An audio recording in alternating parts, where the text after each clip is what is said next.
Enquête surnaturelle. J'ai plongé et j'ai vu le désastre. La gorgone rouge, c'est un peu cette espèce parapluie que tout le genre connaît.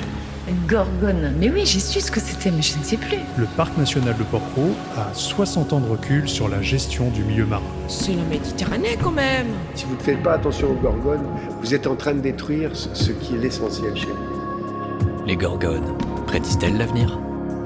Bienvenue à vous, auditeurs surnaturels. Moi c'est Estelle, je décrypte pour vous la biologie marine dans cette aventure mystérieuse. Je suis Héloïse, votre détective des phénomènes climatiques et physiques de la nature. Et moi Lisa, votre guide à travers la gestion des écosystèmes de notre planète. Dans ce 3e épisode, l'équipe continue de démêler les fils de cette enquête complexe. De nouvelles victimes sont découvertes et des liens étonnants avec d'autres affaires sont révélés. Les réseaux écologiques et économiques sont mis en lumière.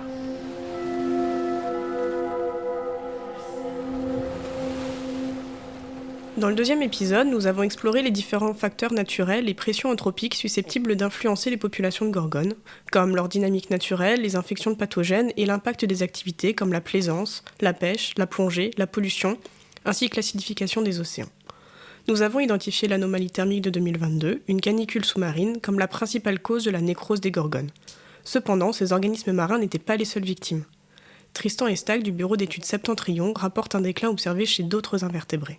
Et donc effectivement, il n'y a pas que les gorgones qui meurent, c'est juste que la gorgone rouge, c'est un peu cette espèce parapluie que tout le genre connaît, qui est une espèce de taille conséquente, donc on voit bien sous l'eau, et quand elle meurt, on s'en rend très très vite compte.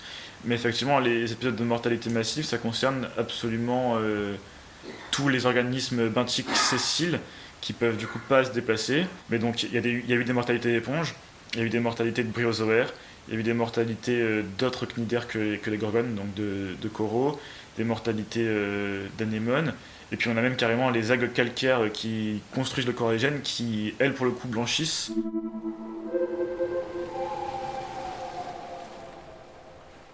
À l'automne de la même année, en 2022, un autre phénomène lié à l'augmentation de la température de l'eau s'est produit. C'était particulièrement visible dans le Var, comme peut en témoigner Vincent Bardinal, agent du parc national de Porquerolles. Et après, on a eu un phénomène extraordinaire aussi qui là serait plus positif. On a eu une floraison exceptionnelle de posidonie. La posidonie, c'est cette plante à fleurs qui forme des prairies sous-marines. Son pollen est transporté par les courants marins et après la fécondation, elle produit des fruits que l'on appelle des olives de mer.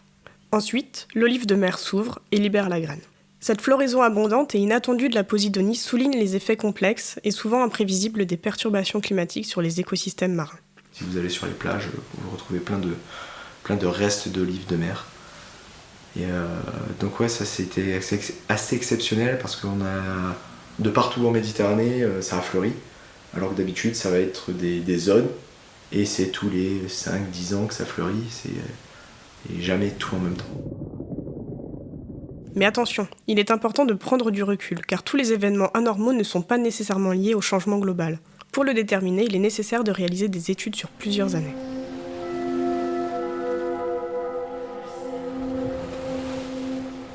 À ce sujet, on peut évoquer le cas étrange du pingouin torda. En décembre 2022, quelque chose d'assez remarquable s'est produit le long des côtes françaises et italiennes. Un nombre inhabituellement élevé de pingouins s'est aventuré dans cette région et s'est fait remarquer par les riverains. Alors effectivement, il est connu qu'une population de pingouins vient bien passer l'hiver en Méditerranée, mais cette population reste généralement hors de vue du grand public. Ce qu'on pense, c'est que l'arrivée des pingouins aurait été causée par des tempêtes violentes du nord de l'Europe. Cela aurait précipité leur migration vers la Méditerranée. Mais il serait arrivé trop tôt. Et une fois dans le sud, ces pingouins se sont retrouvés dans un environnement moins hospitalier, car les eaux chaudes de la région sont bien moins riches en nutriments que celles des mers du Nord. Alors, ce qui a particulièrement intrigué les scientifiques, mais aussi le public, c'est que ces pingouins étaient des jeunes individus. Ils semblaient étonnamment confiants, voire audacieux. En effet, ils ont été observés en train de suivre des navires et même d'explorer les ports. Alors, ce comportement va suggérer plutôt une recherche active de nourriture. Ils pourraient avoir été en détresse alimentaire et cet état pourrait expliquer pourquoi ils se sont autant rapprochés des côtes en hiver 2022. La question qui se pose maintenant est de savoir si ces observations vont se répéter à l'avenir ou bien s'il s'agit simplement d'un événement isolé, sans lien direct avec les changements globaux. Un autre exemple, c'est la ponte inhabituelle des tortues kawan sur les plages de Méditerranée à l'été 2023. Plusieurs questions se posent alors. Est-ce que c'est un phénomène qui est lié à l'augmentation des effectifs des populations ? Est-ce que les tortues marines sont en train de coloniser de nouveaux habitats de ponte ? Est-ce qu'il s'agit de la conséquence d'une augmentation de la température de l'eau ou d'une modification des courants ? Plusieurs facteurs sont très certainement en jeu. Ces questions demanderont encore quelques années de suivi et le croisement de nombreuses données pour que les scientifiques puissent y répondre avec certitude.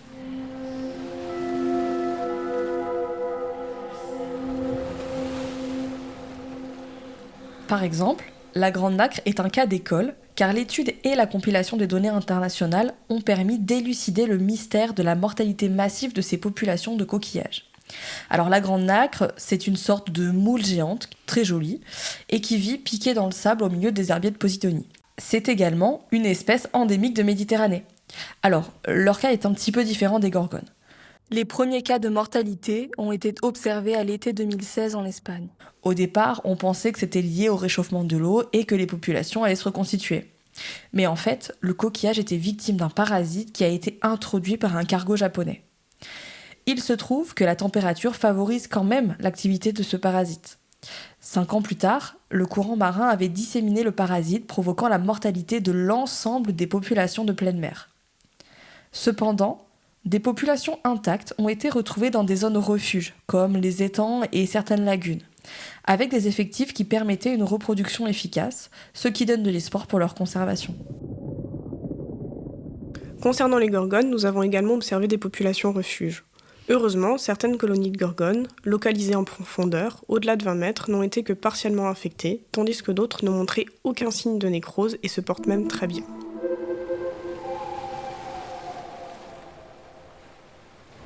Bon, pour mieux comprendre les effets de cet épisode de mortalité, je pense qu'il faut revenir sur la définition du coralligène, l'écosystème auquel appartient les gorgones.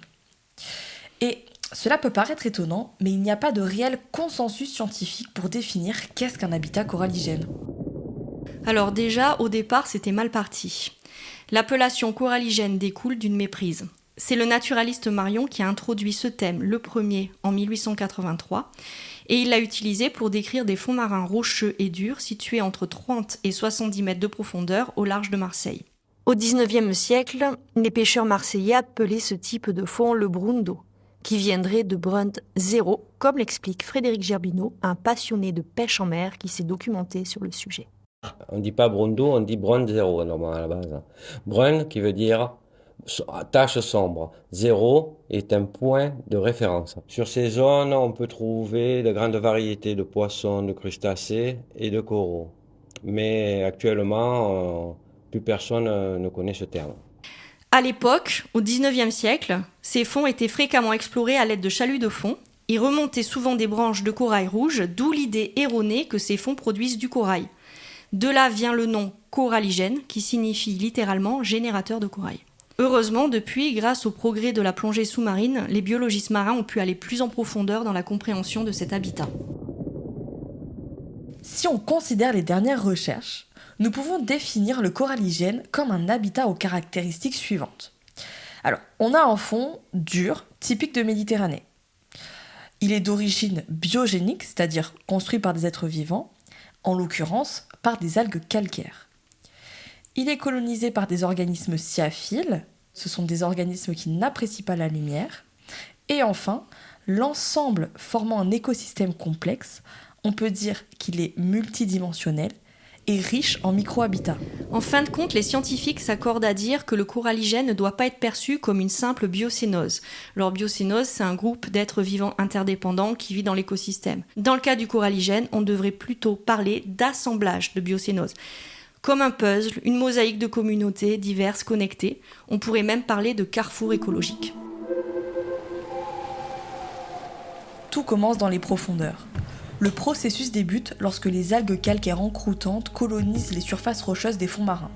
Ces algues particulières sécrètent du carbonate de calcium lors de leur croissance. Ce sont en quelque sorte les bâtisseurs de cet écosystème. Elles vont métamorphoser les paysages sous-marins. Donc Au fil du temps, les algues corallines vont accumuler du calcaire édifiant des bioconcrétions assez lentement, à peine 1 mm par an. Leur architecture peut prendre toutes sortes de formes étonnantes, des murs, des bancs, des plateaux, voire des grottes sous-marines. Alors que l'habitat coralligène s'enrichit et se complexifie avec l'arrivée de nouvelles espèces, il devient un refuge pour une nouvelle vie animale variée. Pendant ce temps, des espèces érodeuses, constituées d'éponges, de vers et de mollusques, comme la date de mer par exemple, vont sculpter le coralligène en le perforant et en creusant un labyrinthe de galeries. Ce réseau va devenir le foyer d'une faune spécifique que l'on appelle l'endofaune. Et l'importance de cette faune cachée est souvent sous-estimée, mais les chiffres parlent d'eux-mêmes. Dans seulement 370 grammes de récifs secs, on a recensé 903 espèces distinctes. Une biodiversité extraordinaire, souvent invisible à l'œil nu. L'habitat coralligène a donc une dynamique particulière. C'est le fruit d'un équilibre fragile, animé par deux forces naturelles, la bioconstruction et la bioérosion, des forces peut-être contraires, mais surtout complémentaires. Alors cet équilibre, il peut être perturbé par des facteurs environnementaux comme la pollution par exemple. La pollution va inhiber les activités de construction de certains organismes et donc favoriser ceux qui érodent l'habitat. Et ça va changer l'écosystème. Cependant, c'est précisément cette dynamique qui façonne un écosystème riche, diversifié, composé de micro-habitats variés. Des structures qui offrent des abris, des niches, qui protègent contre les prédateurs, servent de sites de reproduction et de zones de nourrissage. La diversité de formes, de tailles, de structures. L'éventail des couleurs. Tout cela va favoriser la survie, le camouflage, la reproduction de nombreuses espèces. Et c'est ce qui explique qu'autant d'espèces peuvent cohabiter dans des espaces aussi réduits.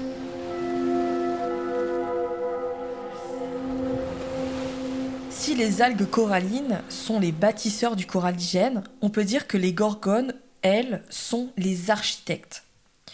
Grâce à leur grande taille, elles structurent l'écosystème fournissant des abris à d'autres espèces.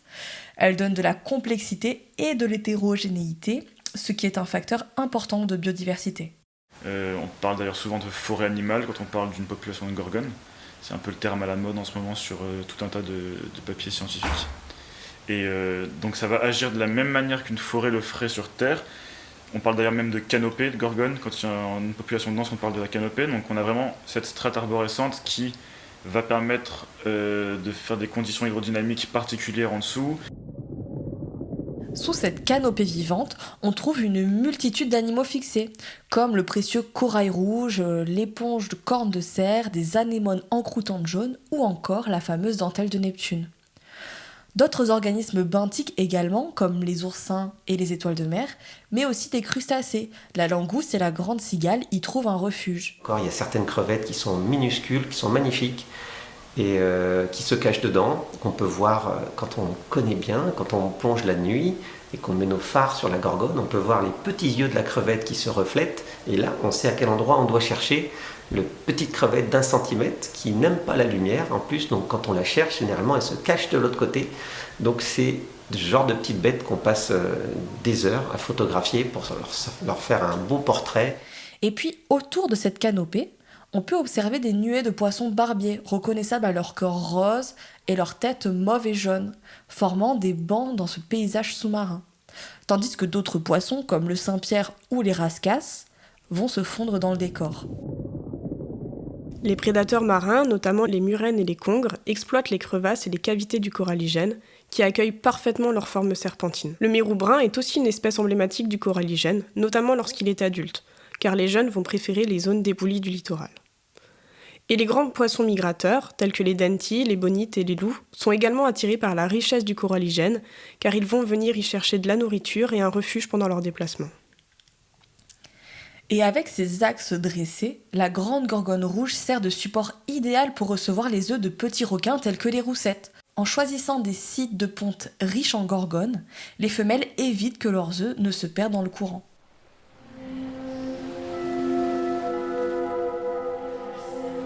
Au pied des gorgones, on peut observer des plaques colorées qui correspondent au substrat calcaire.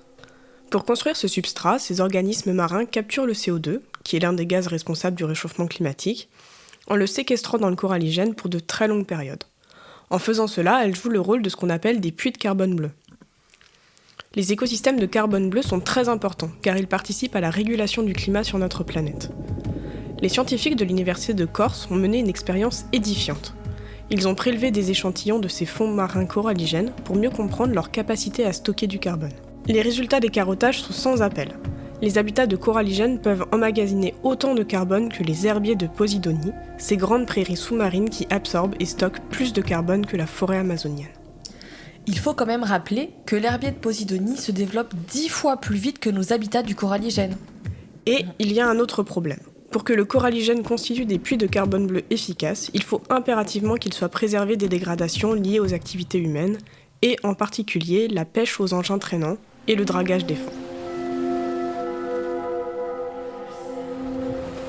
Cet écosystème est tout à fait unique car il est le seul récif calcaire d'origine biogène de Méditerranée. Et en termes de richesse, de biomasse et de productivité, il est tout à fait comparable aux récifs coralliens tropicaux. Alors imaginons ces récifs coralligènes comme des oasis de vie sous-marine qui peuvent accueillir 15 à 20% de la biodiversité méditerranéenne. Lorsque l'on examine cet écosystème en profondeur, il devient clair que son fonctionnement repose sur la présence d'espèces clés. Parmi elles, les algues corallines, qui agissent en tant qu'espèces fondatrices, et les gorgones considérées comme des espèces ingénieurs. C'est-à-dire une espèce qui, par sa présence et son comportement, modifie son environnement de façon significative et crée ainsi des conditions propices pour d'autres espèces de l'écosystème. Un exemple bien connu, c'est le castor qui construit des barrages et crée ainsi des habitats favorables pour d'autres espèces aquatiques. L'arbre est aussi un bon exemple. C'est une espèce ingénieure car elle structure le sol en profondeur, modifie différents paramètres environnementaux sous sa canopée, l'hygrométrie, la température. Sa présence va réduire la vitesse du vent et il va aussi servir d'habitat à des espèces aussi variées que des lichens, des insectes ou des oiseaux. Et quelque part, c'est aussi ce que font les gorgones. C'est pourquoi, si leur population est modifiée de façon importante, alors c'est le fonctionnement de tout l'écosystème qui va être bouleversé. Alors, si les gorgones disparaissaient, que se passerait-il ?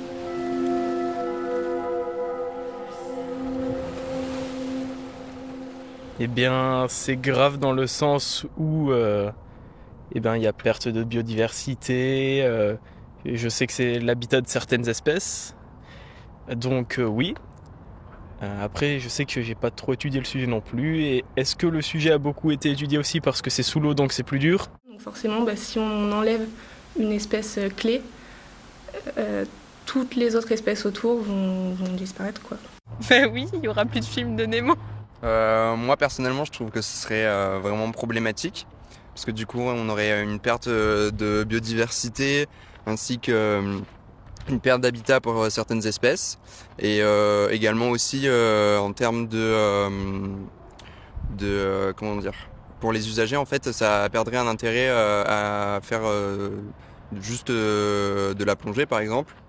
Moi je suis d'accord avec lui, je le rejoins sur le fait que ça va faire perdre des habitats et ça peut nuire du coup à certaines espèces et au développement du coup de certaines espèces. Donc non, je pense que ça serait quand même quelque chose d'important si ça disparaît. La seule chose que j'ai ajoutée, c'est que sachant que l'océan, ça nous apporte presque plus de la moitié de notre oxygène, si la gorgone elle disparaît, ça va faire une réaction en chaîne et que on est dans le pétrin, quoi. Alors d'un point de vue théorique, la disparition des gorgones, en tant qu'espèce clé de voûte de l'écosystème, entraînerait certainement des effets en cascade. Déjà, l'habitat qu'elles fabriquent avec leur corps n'existerait plus, et ça va modifier les conditions de vie des autres espèces.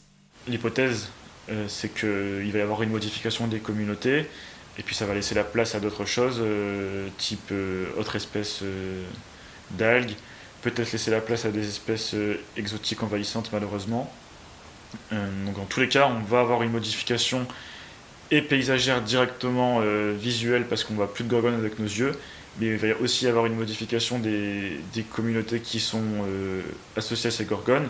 Et localement, cela signifierait la modification ou la perte d'habitat pour des espèces du coralligène. C'est ce qu'a observé Julien Puccinelli, plongeur scaphandrier. Du coup, on peut distinguer une diminution d'espèces sur les secteurs où les gorgones sont blanchies, parce que ça servait d'écosystème, de nourriture, tout ça. il y avait un partage, on va dire, directement dessus. Et là, en fait, les espèces, ils ont migré plus profond ou légèrement au-dessus pour retrouver une stabilité, on va dire un habitat.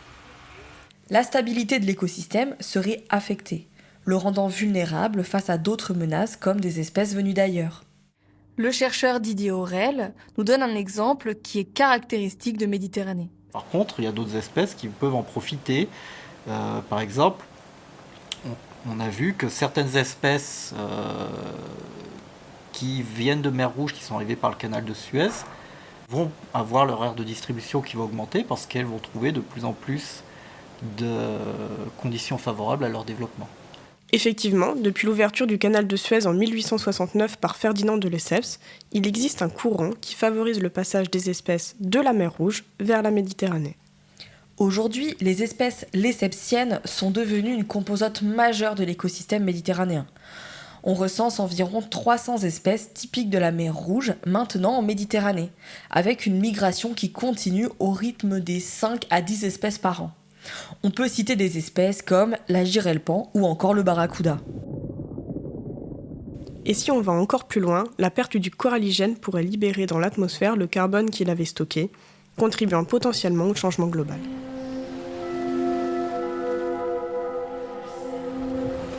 La disparition potentielle des récifs coralligènes représente également une menace pour les communautés humaines qui en dépendent, avec des répercussions possibles sur le plan social ou économique. La mer, c'est le deuxième secteur d'activité humain après l'agroalimentaire dans le monde. Alors je m'appelle Victor Petrov, je suis doctorant à la faculté d'économie de Toulon et je fais une thèse sur le transport maritime et l'environnement. J'ai fait un master gouvernance des risques, puis un master économie de la mer. Alors oui, clairement, le changement climatique, ça peut engendrer des pertes d'emplois. En France déjà, il faut savoir que plutôt en Méditerranée, l'économie de la mer, ça emploie 11,62% des personnes. Donc c'est quand même quelque chose d'assez énorme. Alors il y en a beaucoup qui sont liés au tourisme, 86% de ces 11,62 sont liés au tourisme. Il est clair par exemple que la plongée sous-marine est un atout pour le tourisme régional. C'est une activité qui est née sur les côtes provençales et qui reste bien ancrée. C'est un intérêt aussi, il ne faut pas le négliger pour le tourisme. Beaucoup de plongeurs viennent plonger pour voir ces écosystèmes coralligènes lorsqu'ils sont en bon état. Il y a des plongeurs qui font le déplacement, qui traversent la France, voire l'Europe, pour venir voir les forêts de Gorgone qu'on a à Marseille. D'ailleurs, une thèse soutenue en 2019 a mis en lumière l'importance du coralligène pour l'activité de plongée et en particulier à Marseille. L'analyse de près de 7000 plongées, impliquant presque 14 000 plongeurs, a démontré que la présence du coralligène est le facteur déterminant dans les choix des sites de plongée, surpassant toute autre considération telle que les niveaux des plongeurs, leurs objectifs de plongée, donc formation ou exploration, et l'exposition des sites par rapport au vent dominant. D'après l'échantillon, le coralligène est l'intérêt paysager qui impacte le plus significativement le choix du site. Mais pour des plongeurs débutants, c'était une occasion de voir dans 20 mètres d'eau, c'est-à-dire là où on peut emmener des niveaux 1, de voir les gorgones magnifiques qui ressemblent à des coraux tropicaux un petit peu. Quand on les regarde de près, c'est très beau. Et en tant que plongeur, même pour les loisirs et professionnels, quand on tombe dessus sur un tombant ou autre, qu'on voit un gorgone, c'est magnifique. Quand ça suit les courants, c'est magnifique. C'est une véritable chance de pouvoir observer ce paysage à faible profondeur, et leur disparition pourrait provoquer une perte d'attractivité significative. Les fonds coralligènes accueillent aussi des espèces à fort intérêt commercial. On y trouve des crustacés ainsi que de nombreux poissons, ce qui en fait des lieux de pêche idéaux. Alors il y a un impact économique qui va être indirect, d'une part pour la pêche, parce que les gorgones elles abritent du coup tout un tas d'espèces comme je disais, et certaines sont d'intérêt économique, c'est des espèces d'intérêt halieutique qu'on pêche, dont on va se nourrir. Donc c'est les gorgones indirectement, mais le coralligène en général, où on retrouve beaucoup de langoustes par exemple, des homards, plein d'espèces de poissons qui vont vivre en fait dans cet écosystème du coralligène. D'ailleurs, dans le passé, la pêche non contrôlée a provoqué la raréfaction de certaines espèces comme les homards, les cigales de mer ou encore le mérou brun. On peut également imaginer que la modification de l'écosystème et l'arrivée d'autres espèces, comme expliqué plus tôt, pourraient impacter l'activité de pêche. Je pense par exemple au crabe bleu, présent depuis une dizaine d'années en Méditerranée. On observe une forte expansion de leur distribution en Méditerranée et une explosion, parfois démesurée, de leur densité. Ces espèces, originaires d'Amérique et de mer Rouge, ont d'importants impacts socio-économiques sur la pêche artisanale, car ils vont provoquer des déchirements de filets, la détérioration de poissons et ainsi des pertes économiques. Alors ce cas d'étude n'est pas directement lié à la perte du coralligène, mais il illustre un des impacts liés au changement de température sur une activité économique importante.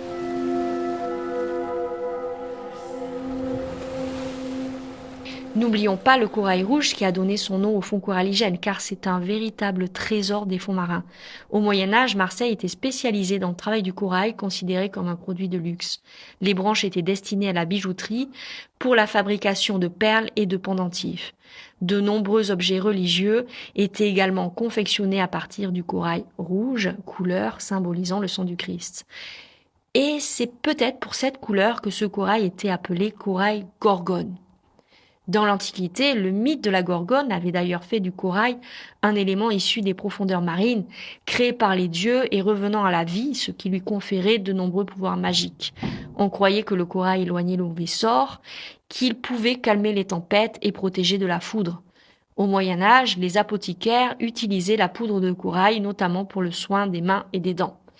Et, au début du XIXe siècle, après être tombé en désuétude, le corail sera remis au goût du jour par Napoléon et Joséphine. Un portrait célèbre de l'impératrice la montre d'ailleurs arborant du corail en bijoux de tête. Le corail rouge, c'est l'espèce qui est pêchée pour faire des bijoux. On a eu des estimations du taux de croissance, la vitesse à laquelle il grandit. Et c'est extrêmement lent. C'est de mémoire 1/2 millimètre par an en diamètre. Ce qui veut dire que pour faire des colonies qui ont une taille suffisante pour faire un bijou, il faut beaucoup de temps et qu'on pense que les plus vieilles colonies de corail rouge, c'est pas 1,70 m, c'est quelques dizaines de centimètres, les plus vieilles colonies ont certainement plus d'un siècle. Aujourd'hui, la récolte du corail rouge se poursuit. Encadrée par une réglementation et entretenue par une poignée de corailleurs autorisés en Corse et le long de la côte provençale. On peut dire que l'invention du scaphandre autonome en France dans les années 1860 et son amélioration par Cousteau et Gagna en 1943 a indirectement contribué à sauver le coralligène de la destruction. Jusque-là, les corailleurs utilisaient une croix de Saint-André qui draguait les fonds et raclait les rochers et qui malheureusement n'arrachait pas que le corail. Cette technique a été abandonnée en France dans les années 80 et aujourd'hui, elle est totalement interdite dans le bassin méditerranéen. Elle a été remplacée par la plongée en scaphandre autonome entre 40 et 110 mètres de profondeur, ce qui en fait une activité plutôt dangereuse. Et ce qui est ironique, c'est que le corail rouge, jadis censé éloigner le mauvais œil, soit devenu un talisman pour certains corailleurs qui s'aventurent dans des grandes profondeurs, parfois risquant leur vie pour en extraire les précieux spécimens. Pour de nombreux pays de Méditerranée, le corail rouge continue donc de présenter une ressource commerciale importante. Le problème, c'est que, étant donné sa valeur marchande, on estime quand même plusieurs centaines d'euros par kilo en fonction de la qualité et de la grosseur des branches. La pratique du braconnage est toujours présente dans certaines zones du littoral français.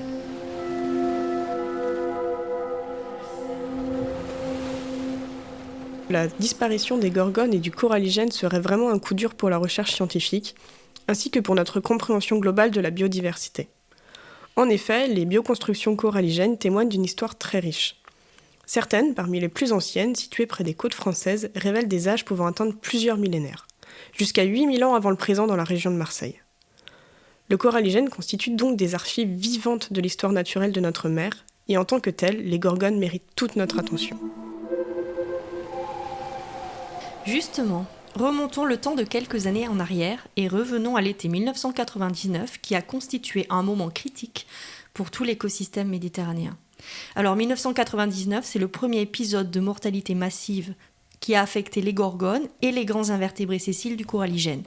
Il a été observé, documenté sur les côtes de Provence et ce phénomène a été également observé en Italie avec quelques cas rapportés en Grèce, Tunisie et aux Baléares. Par le passé, on a vu en fait qu'il y avait 2 types d'événements de vagues de chaleur qui pouvaient déclencher ces mortalités. C'était soit très chaud et pas longtemps, soit moins chaud et plus longtemps. C'est-à-dire par exemple une température relativement élevée, mais qui reste plusieurs jours de suite. Au moins, je vais parler plutôt côté marseillais, où il y a peut-être un peu plus historique pour ce que je connais, parce que les épisodes de mortalité, c'est pas que marseillais. Mais donc concernant l'historique, en fait, il y a eu un événement où on a commencé vraiment beaucoup à s'intéresser à ça, qui était en 1999. Puis un autre gros événement qui était en 2003, l'année de la canicule, qui a affecté aussi les populations humaines en Europe. Et puis après, il y en a eu d'autres de plus ou moins grande ampleur. Et justement en 2022, avant qu'il y ait ce très gros épisode de mortalité, est sorti un article qui a été rédigé par Kim Garabou et ses collaborateurs, qui faisait le bilan et qui montrait que de 2015 à 2019, on a eu plusieurs événements de mortalité et que ça semblait s'accélérer. Et les études ont montré que 3 ans après ce premier grand épisode de mortalité des Gorgones, une reconstitution partielle des populations du coralligène a quand même été observée. Il y a certaines études qui montrent, par exemple dans le cas des populations de grands gorgones rouges, mais pas seulement, que plusieurs années plus tard, on voit toujours l'impact de ces mortalités. C'est-à-dire qu'on n'a pas récupéré des populations aussi importantes que ce qu'on avait avant. Or, si ces vagues de chaleur se répètent, en plus, ça va encore plus limiter la récupération. Ainsi, les gorgones possèdent la capacité de se régénérer. Mais leur abondance diminue à chaque nouvelle anomalie thermique. L'ampleur de leur capacité de récupération dans le contexte actuel reste incertaine. Les populations de gorgones pourront-elles se reconstituer suffisamment avant la prochaine anomalie thermique ?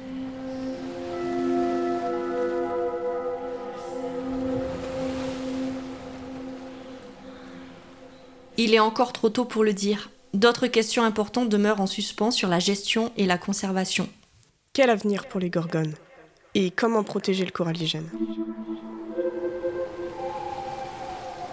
J'ai entendu parler du blanchiment des gorgones, mais j'en ai entendu parler depuis plus longtemps que cet été. Pour moi, les gorgones sont très très menacées en Méditerranée depuis un bon moment.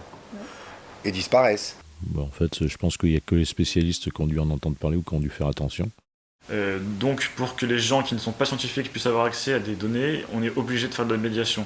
Et j'ai toujours voulu réunir le monde de la mer, la voile, les marins, les pêcheurs, enfin tout ce milieu qui sont les gens, comme on dit, les gens de la mer, avec le milieu de l'art dramatique. C'est qu'on est complètement dépendant de phénomènes qu'on ne maîtrise pas, parce que l'eau qui se réchauffe, par mettre des glaçons dedans, je vois pas ce qu'on peut faire. On n'a pas de boule de cristal pour prédire l'avenir, on peut juste essayer de faire des projections, mais... On se débrouillera. Je dis bien peut-être, je le crois profondément. Et on voit dans cette magnifique réserve de Port-Cros des choses qui auraient été inimaginables il y a 60 ans. Inimaginable. Qui aurait cru il y a 60 ans qu'on verrait 800 méros, plus de 800 méros autour de l'île? Et des méros comme ça? Non. Qui aurait cru ça? Qui aurait fait le pari? Personne. Personne. Ça, j'en suis persuadé.